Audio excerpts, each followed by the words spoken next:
ప్రైజలా దేవుని స్తోత్రం. క్రీస్తుని దేవుని బిడ్డలారా, ఉదయకాలమున ప్రభు యొక్క సాధ్యం చేరి మీ అందరికీ కూడా ప్రభునామన హృదయపూర్వక వందనాలు తెలియజేస్తున్నాను. దీవించండి, గమనించండి. దేవుని యొక్క వర్తమానం వీటికి చేరిన మనమందరం కూడా ప్రభుతో ప్రతినిత్యము అనుదిన ఆశీర్వాదాలు పొందుటకు, అరుణోదయ కృపావరాలు పొందుటకు, అరుణోదయ ఆశీర్వాదం పొందుటకు చేరినా గనుక దేవుడు మనందరినీ దీవించి తన కృపతో నింపి దీవించాలని కోరుకుంటున్నాం. ధ్యానాంశాన్ని జ్ఞాపకం చేసుకుందాం.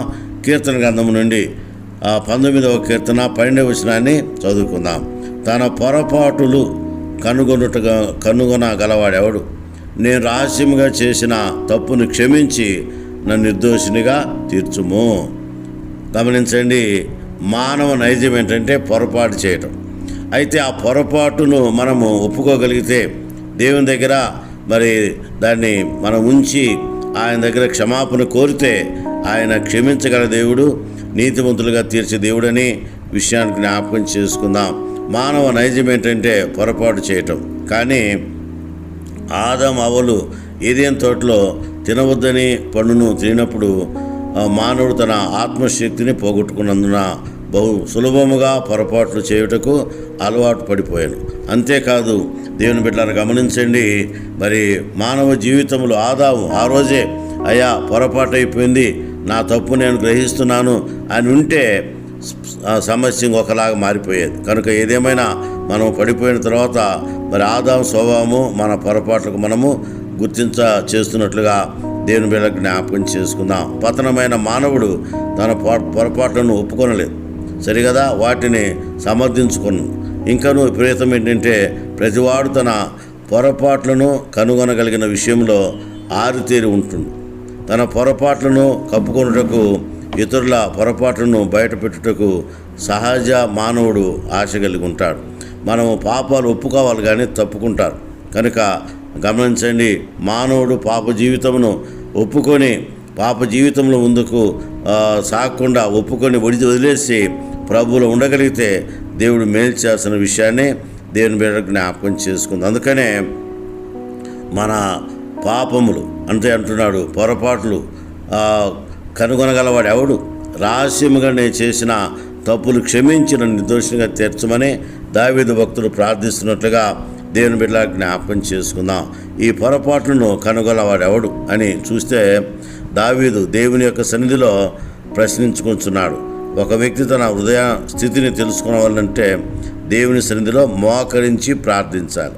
మోకరించి ప్రార్థన చేస్తే నిజముగా దేవుని యొక్క సన్నిధిలో మన పాపమేంటో మనకు తెలిసిపోతుంది. అందుకనే హృదయాంతరములు మనకు పరిశీలించి దేవుడు మన హృదయంలోని పొరపాట్లను, రహస్యములను ఆయన బయలుపరచును. కనుక మనం మోకాల్లోని యేసయ్య సన్నిధిలో ఆయన ముఖమును వెదకుచూ ప్రార్థించినప్పుడు ఆయన ముఖకాంతిలో మన రహస్య పాపములు కనబడును.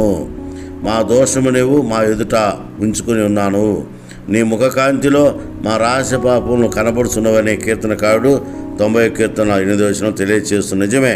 దేవుని బిడ్డ గమనించండి, పాపము చేసే ప్రతి మానవుడు పాపానికి దాసుడు.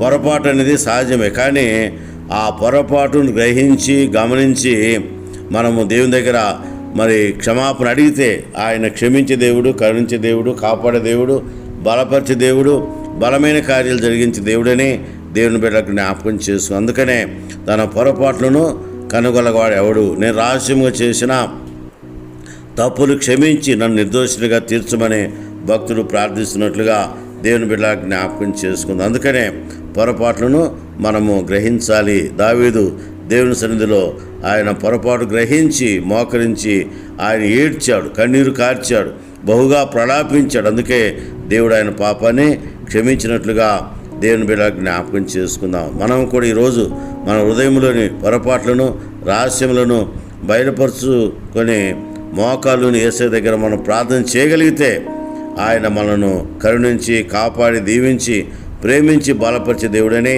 దేవుని బిడ్డకు జ్ఞాపకం చేసుకుందాం. ఎందుకంటే గమనించండి, పాపము చేసే ప్రతి వారి పాపము వారి ఎదుట కనిపిస్తున్నట్లుగా దేవుని బిడ్డకు జ్ఞాపకం చేసి దావీదు అంటాడు, నా పాపం ఎల్లప్పుడూ నా ఎదుట ఉన్నది, కేవలం నీకే విరోధముగా నేను పాపం చేసినని భక్తుడు ప్రార్థిస్తున్నట్లుగా దేవుని బిడ్డలకు జ్ఞాపకం చేసుకుందాం. మరి సుంకరి దేవుని ముఖకాంతిలో తన రహస్య పాపమును చూసుకొని ఆకాశం వైపు కనులెత్తుటకు ధైర్యం చాలక రొమ్ము కొట్టుకొనుచు ప్రార్థించాడు. లోకా సువార్త 18:13 గమనించుకోను. కనుక మనం ఎప్పుడైనా గదిలోనికి వెళ్ళి ఒంటరిగా ప్రార్థించి పశ్చాత్తాపడ్డామా ఒకసారి మనం జ్ఞాపకం చేసుకుందాం. నీ అంతరంగంలోని రహస్య పాపములు ఒప్పుకొని విలపించావా? అలా విలపిస్తే దేవుడు మేలు చేస్తాడు. లేనిసో ఆ రోజే మరి మనకు ఇబ్బందులు ఇరుకులన్నీ కూడా వస్తాయి. కనుక దేవుని బిడ్డలారా గమనించండి, మన పొరపాట్లను మరి మనము తెలుసుకొని దేవుని దగ్గర ప్రార్థన చేస్తే ఆత్మ చేత ప్రేరేపించబడి మరి నిజముగా మనం దేవుని సన్నిధిలో ముందుకు సాగితే దేవుడు కార్యాలు జరిగిస్తాడు, మేలు జరిగిస్తాడు. అంత మాత్రమే కాదు, మేలుతో హృదయాన్ని ఆయన తృప్తిపరిచే దేవుడని దేవుని బిడ్డలారా జ్ఞాపకం చేసుకుందాం. కనుక మరి మూడవ ప్రాముఖ్యమైన విషయం గమనించండి, దేవుని వాక్యమును పఠించాలి. దేవుని వాక్యం చదువుతున్నప్పుడల్లా దేవుడు మన హృదయ స్థితిని బయలుపరుస్తాడు, ఖచ్చితంగా బయలుపరుస్తాడు. మనం ప్రార్థన చేసినప్పుడు మన పాప స్థితి ఏంటో దేవుడు అక్కడ బయట పెడతాడు. ఖచ్చితంగా నా పాపం ఎల్లప్పుడూ నా ఎదుట కనబడుతున్నది అని భక్తుడు ప్రార్థించినట్లు మన పాపాలు మన ఎదుట కనపడతాయి. కనుక దేవుని బిడ్డలారా గమనించండి, దేవుడు మన హృదయ స్థితిని బయలుపరుస్తాడు. మన హృదయంలోని పొరపాట్లను బలహీనతలను మనము గుర్తించగలిగితే ఆయన క్షమించే దేవుడని దేవుని బిడ్డలకు జ్ఞాపకం చేసుకుందాం. దావీదు జీవితంలో మనం గమనించే ఎన్నో పొరపాట్లు బలహీనతలు ఉన్నప్పటికీ అతనిలోని ప్రత్యేకత ఏంటంటే అతడు ధర్మశాస్త్రంను ప్రేమించి ధ్యానించేవాడుగా, దేవుని సన్నిధిలో ప్రార్థించి మొరపెట్టేవానిగా ఉన్నందువలన దేవుడు అతని పొరపాట్లను పాపమును ఎప్పటికప్పుడు దేవుడు క్షమించి అతన్ని కరుణించినట్లుగా చూస్తున్నాం. కనుక దేవుని బిడ్డలారా, ఈ ఉదయకాలమున నువ్వు పొరపాటు చేస్తున్నావా? నీలో పొరపాట్లు ఉన్నాయా? ఒకసారి జ్ఞాపకం చేసుకొని మన ఉదయంలోని పొరపాట్లను మనము కనుగొని వాటిని వదిలివేసి దేవుని దగ్గర క్షమాపణ అడిగితే దేవుడు క్షమిస్తాడు. కనుక ఆ శ్రేష్టమైన ధన్యత మనం పొందినట్లు పరిశుద్ధాత్మ దేవుడు సాయం చేయనుగాక. Amen. May God bless you.